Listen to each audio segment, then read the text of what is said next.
الحمد للہ وکفی وسلام علی عبادہ الذین اصطفی اما بعد فاعوذ باللہ من الشیطان الرجیم بسم اللہ الرحمن الرحیم انما انت منذر ولکل قوم ہاد صدق اللہ العظیم۔ برکت کے لیے اہل بیت میں سے حضرت علی مرتضیٰ کی شان کی ایک اور آیت پڑھ دی۔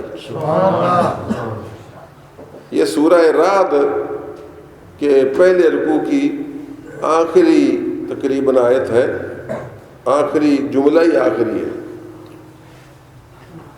اللہ تعالیٰ فرماتا ہے انما انت منذر ولکل قوم ہاد، اے پیارے حبیب تو اللہ سے ڈرانے والا ہے اور ہر قوم کو ہدایت دینے والا بھی ہوتا ہے۔ ہر قوم کا ایک منذر ہوتا ہے، ایک ہادی ہوتا ہے۔ ہر قوم کا، ہر امت کا ایک منذر ہوتا ہے، منذر میں نے ڈرانے والا اللہ سے، اور ایک ہوتا ہے ہادی، راہ دکھانے والا۔ جب یہ آیت اتری تو سرکار دو عالم صلی اللہ علیہ وسلم تفسیر در منصور اور تفسیر سالبی میں اور دیگر بعض حضرات نے لکھا ہے، سرکار دو عالم صلی اللہ علیہ وسلم نے فرمایا یا علیو انما انا منذر وانت ہاد، اے علی میں اللہ سے ڈرانے والا ہوں اور تو اس امت کو ہدایت دینے والا۔ سبحان اللہ و بحمدہ، کیا شان ہے جناب۔ اور کیوں نہ ہو کہ ہدایت کے سارے چشمے مولا علی کی ذات سے پھوٹتے ہیں۔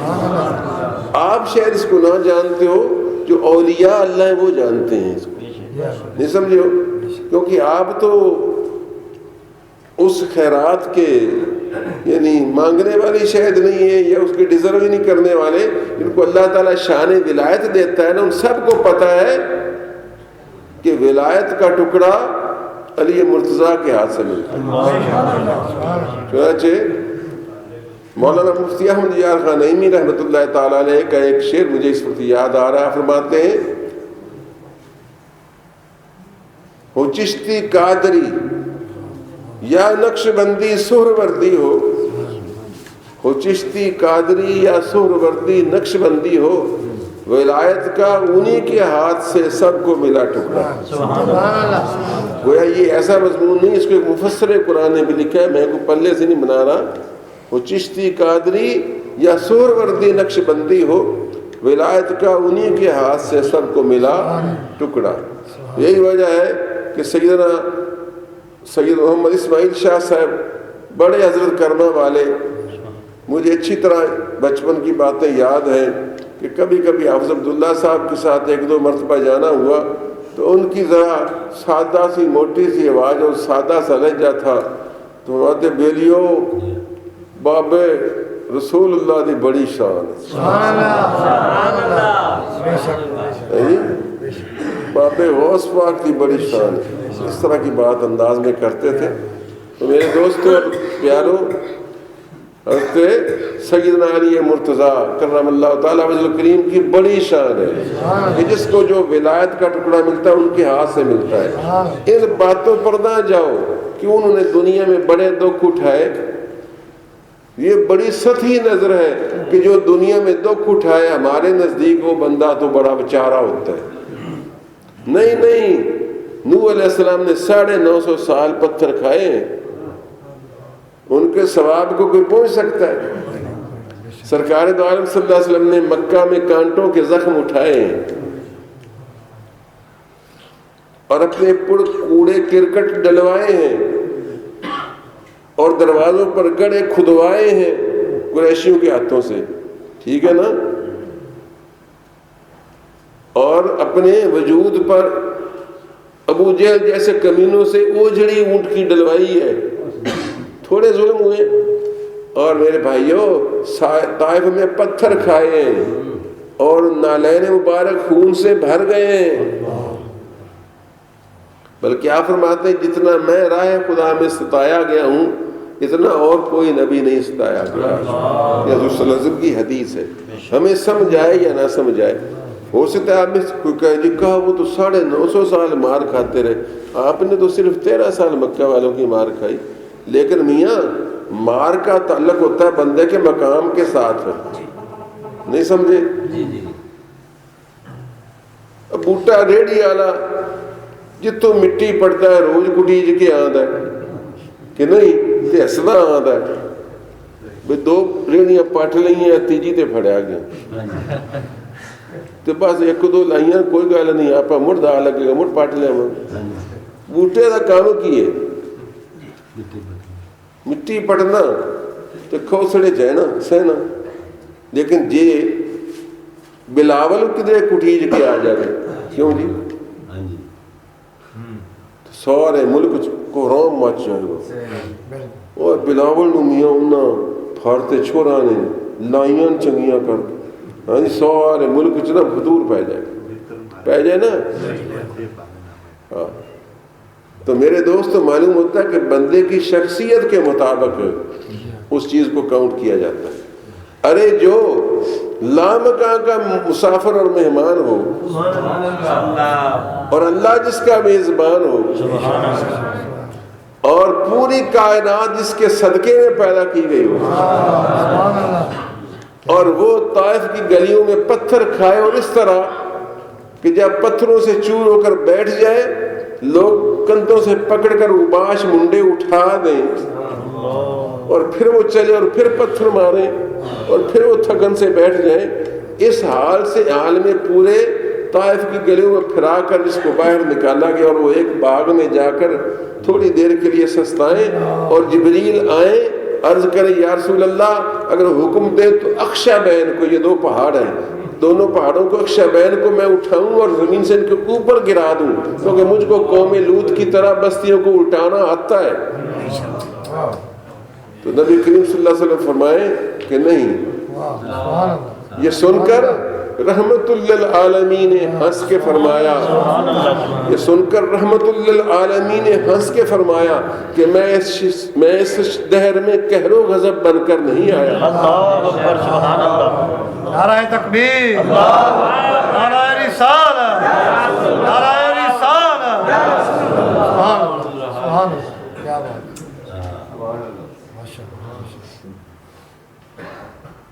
یہ سن کر پھر نبی نے ہاتھ اٹھا کر ایک دعا مانگی. یہ سن کر پھر نبی نے ہاتھ اٹھا کر ایک دعا مانگی، خدا کا فضل مانگا، خوئے تسلیم و رضا مانگی. یہ سن کر پھر نبی نے ہاتھ اٹھا کر ایک دعا مانگی، خدا کا فضل مانگا، خوئے تسلیم و رضا مانگی.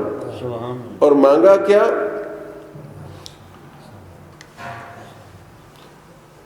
الہی رحم کر. الہی جبریل کہتا ہے ان کے لیے بد دعا کریں یا مجھ کو اجازت دیں میں ان پر پہاڑ اٹھاتا ہوں. اور وہ دعا مانگے، خدا کا فضل مانگے، اللہ فضل فرما اور ہمیں تسلیم و رضا کی عادت دے کہ تیرے فیصلوں پر تسلیم و رضا اختیار کریں. اور دعا مانگی تو یہ مانگی الہی رحم کر گلزار طائف کے مکینوں پر. الہی رحم کر گلزار طائف کے مکینوں پر، خدایا پھول برسا پتھروں والی زمینوں پر.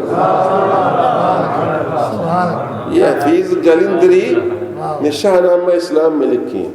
فرماتے ہیں کہ آپ نے یہ دعا کی الہی رحم کر گلزار طائف کے مکینوں پر، الہی پھول برسا پتھروں والی زمینوں پر. اور جبریل کو کہا کہ جبریل کیا ہوا اگر انہوں نے انکار کیا ان کی آنے والی نسلیں پڑھیں گی لا الہ الا اللہ.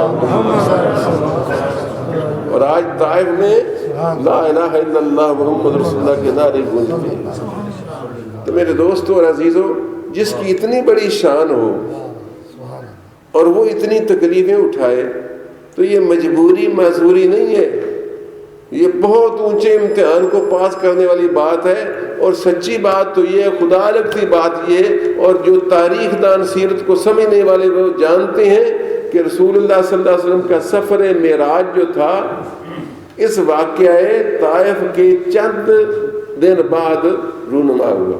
سبحان اللہ یعنی اللہ کو اتنا پیار آیا کہ وہ اللہ جس نے کلیم اللہ کو صاف دھو کر جواب دیا تھا طور پر کہ لن ترانی، تم نہیں دیکھ سکتے، ولیکن انظر الی الجبل، اگر آزمانا ہی نا اپنی ہمت تو پہاڑ کی طرف دیکھ، ہم تیری طرف نہیں تجلی کریں گے، کیوں ڈائریکٹ نہیں سہ سکتا، پانی میں سورج نظر آ سکتا ہے، ڈائریکٹ کون دیکھ سکتا ہے، چلو تو پہاڑ کی طرف دیکھ، ہم ایک صفاتی تجلی ادھر ڈالیں گے، اگر پہاڑ قائم رہ گیا تو اس کے بعد پھر تم بھی دیکھو گے، تمہارے بارے میں بھی سوچا جائے گا۔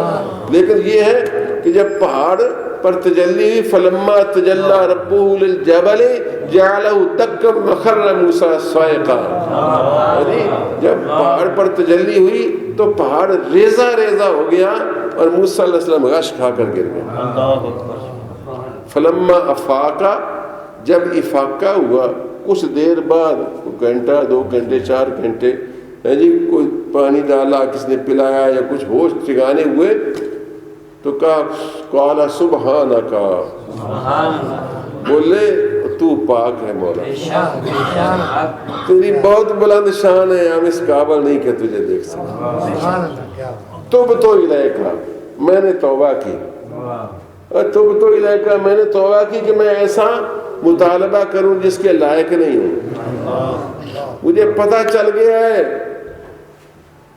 بقول احمد فراز طور پر وہ بے نقاب کیوں ہوتے،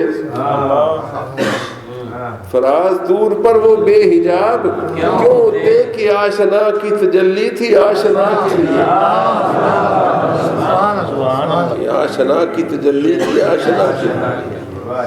تو میرے دوستو، اس واقعہ طائف کے بعد پھر اللہ کو اتنا پیار آیا کہ یہ نہیں کہا کہ پھر آ جاؤ پہاڑ پر 40 روزے رکھ اور پھر ہم کوشش کریں گے تو دیکھنا عہد کی طرح اگر قائم رہ گیا تو پھر تو بھی دیکھ لے گا، نہیں، بلکہ وہ اپنی چچا زاد بہن ام ہانی، جن کا اصل نام فاختہ تھا، فاختہ جو تھی نا ام ہانی بنت ابی طالب، فاختہ بنت ابی طالب، ام ہانی ان کا لقب تھا، تو ان کے گھر میں آپ آرام فرما تھے، اور جس طرح محبوب بے پرواہی کے ساتھ سوتے ہیں، آپ سوئے ہوئے تھے مگر خدا عاشق تو جاگ رہا تھا ان کا۔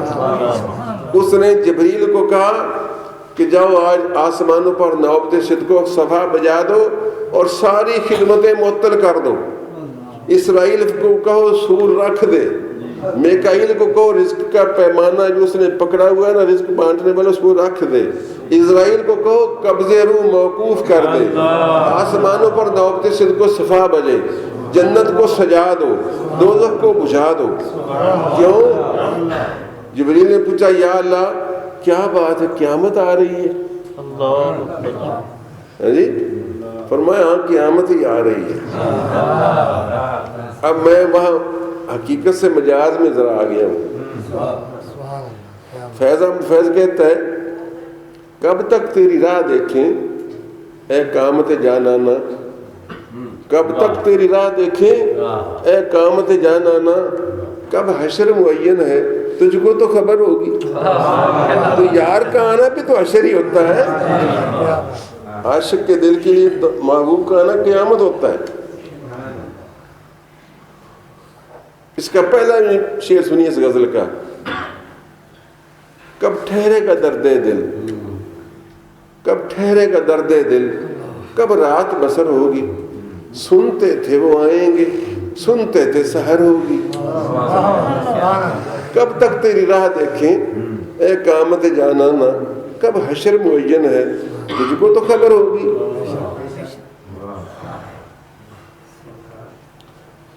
کب جان لہو ہوگی، کب جان لہو ہوگی، کب اشک گہر ہوگا، کس دن تیری سنوائی اے دیدہ تر ہوگی۔ تو میرے دوستو معشوقوں کا آنا قیامت ہی ہوتا ہے۔ بڑے بڑے شاعروں نے یہ مضمون باندھا ہے، یہ قدو قامت قیامت، یہ رخو گے سو بلا، یہ لغز پا ایک حصہ ناز شیر افطار کا. شیروں پر چلو تو قیامت کے شیر ہی آتے جائیں گے. ہے جی. کیا بات.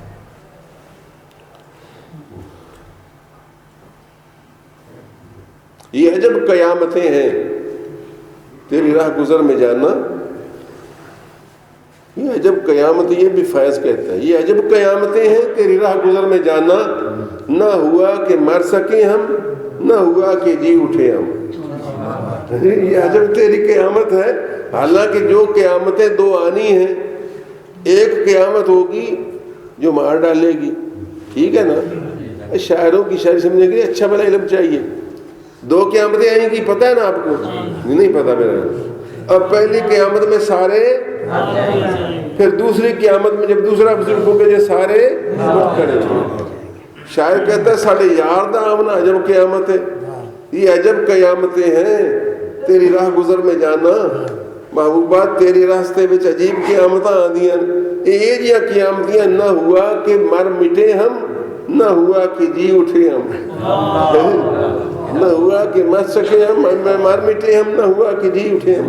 تو میرے دوستو اب یہ عالم دیکھو کہ اللہ تبارک و تعالیٰ جبریل کو بھیجتا ہے 70,000 فرشتوں کے ساتھ, اور وہ قدم چومتے ہیں اور کھڑے ہو کر سوچ رہے ہیں کہ سوتے ہوئے وہ کیسے جگاؤں. تو اللہ تعالیٰ کی طرف سے الہام ہوتا ہے, جبریل تیرے یہ کافوری ہونٹ کس لیے بنائے تھے؟ یہ آج یار کے قدموں کو بوسہ دینے کے لیے تو بنائے تھے. قدموں کو چوم, یہ خود جاگ جائیں گے. چنانچہ قدموں کو چوما, سرکار بیدار ہوئے. وہ اس نورانی برات کو لے کر دلہا سمیت پہلے جناب بیت المقدس میں پہنچے. وہاں سارے انبیاء کو نماز کرائی, سب کے امام ٹھہرے. پھر وہاں سے آسمانوں کا سفر ہوا اور لامقام اس رب رحمان کے پاس پہنچے. ایسی جگہ پہنچے جہاں یہاں وہاں کہاں کا کوئی تصور ہی نہیں ہے. بس جانے والا جانے یا لے جانے والا جانے. ہمیں تو انہوں نے نہ جانے کا پورا طریقہ وضاحت سے بتایا ہے اور نہ باتیں ہی بتائی ہیں کہ کیا ہوئی. اللہ سے تو پوچھا کہ کچھ بتا دے کیا باتیں ہوئی تھیں. اس نے کہا میں تو دستا ہی نہیں. میں تو دستا ہی نہیں. کیوں کہ کیسے آئے تھے؟ فَأَوْحَىٰ إِلَىٰ عَبْدِهِ مَا أَوْحَىٰ فَأَوْحَىٰ إِلَىٰ عَبْدِهِ مَا أَوْحَىٰ. ਅਸੀਂ ਯਾਦ ਦੇ ਪਿਆਰੇ ਬੰਦੇ ਨਾਲ ਜਿਹੜੀਆਂ ਗੱਲਾਂ ਕੀਤੀਆਂ ਤੁਹਾਨੂੰ ਕੀ ਆਸ਼ਕ ਨਹੀਂ ਦੱਸਦੇ کہ کی گلاں ہوئی. ویسے محبوب دس دے یہ مینوں یہی یاد ہے. محبوب کی دس دے ایویں چھیڑتا ہے راہ جی. یہ تو میں مجازی مثالیں دے رہا ہوں نا سمجھانے کے لیے, انجوائے کروانے کے لیے. ہم نے رسول اللہ سے پوچھا کہ یا رسول اللہ کچھ بتائیں, کچھ تو بتا دیں. تو فرمایا کہ بس کچھ بتا دیتا ہوں. مجھے اللہ نے کہا تھا کہ یا محمد آنا و انتا, اے احمد بس میں ہوں اور تو, وما سوا کا خلقت لأجلک, اور جو تیرے سوا باقی کائنات میں وہ تیرے سر صدقے تیری خاطر پیدا کیا. یا رسول اللہ پھر آپ دنیا دار و محبوبوں کی طرح نہیں ہیں, آپ تو اللہ کے بڑے محبوب بندے ہیں اور آپ اللہ کے محب بھی ہیں. پھر آپ نے کیا جواب دیا؟ پھر میں وہ بھی بتا دیتا ہوں. جب اس نے کہا نا کہ محبوب میں اور تو بس دو, مجھے اپنا ایک شعر یاد آ گیا. دیکھا ہے میں نے بزم تصور میں بارہا, یہ افق شام کی غزل ہے. میں تجھ سے دور ہوں تو میرے اب کری نہیں, ترک وفا کا پھر بھی مجھے تو یقین نہیں. آؤ کہ دل کو اجڑے زمانہ گزر گیا, مدت سے اس مقام میں کوئی بھی مکین نہیں. اور تیسرا شعر ہے, دیکھا ہے میں نے بزم تصور میں بارہا, دیکھا ہے میں نے بزم تصور میں بارہا, میں ہوں یا تم ہو اور کوئی ہمنشی نہیں. دیکھا ہے میں نے بزم تصور میں بارہا, میں ہوں یا تم ہو اور کوئی ہمنشی نہیں. تو میرے دوستو میں آخری شعر پہ سن، حافظ کو کھینچ لائی کہاں گردش جہاں. ایک جگہ لکھی سی ملتان لکھی ہے کیسا 21 سال کی عمر سے ہے جی. حافظ کو کھینچ لائی کہاں گردش جہاں. غوث پورے وہ آسمان نہیں ہے یہ وہ سرزمین نہیں ہے. یہ شعر اس کا مقطع ہے.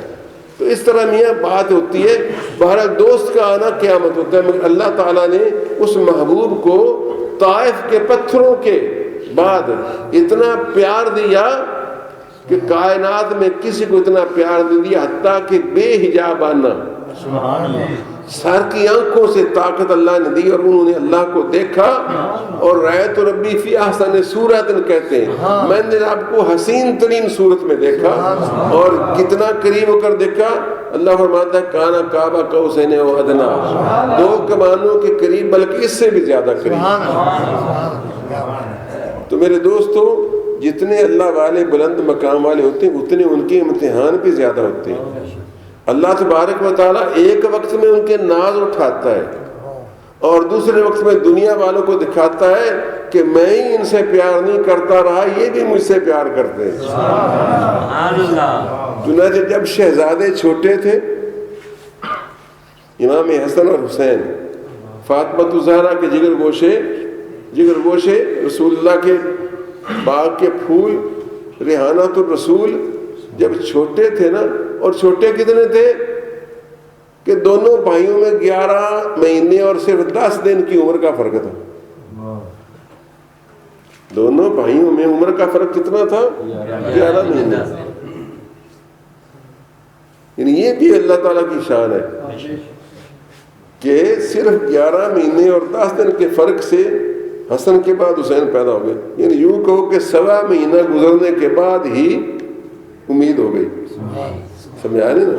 1.25 مہینہ گزرنے کے بعد ہی اللہ کے فضل و کرم سے امید ہو گئی. ایسا بہت کم ہوتا ہے لیکن ہو جاتا ہے. تو دونوں صاحبزادے تقریباً قریب ہی تھے عمر کے لحاظ سے، قریب. اور پھر خاص طور پر حضرت امام حسین رضی اللہ تعالیٰ عنہ یہ بعد میں پیدا ہوئے نا، تو یہ 6 مہینے کے پیدا ہو گئے تھے.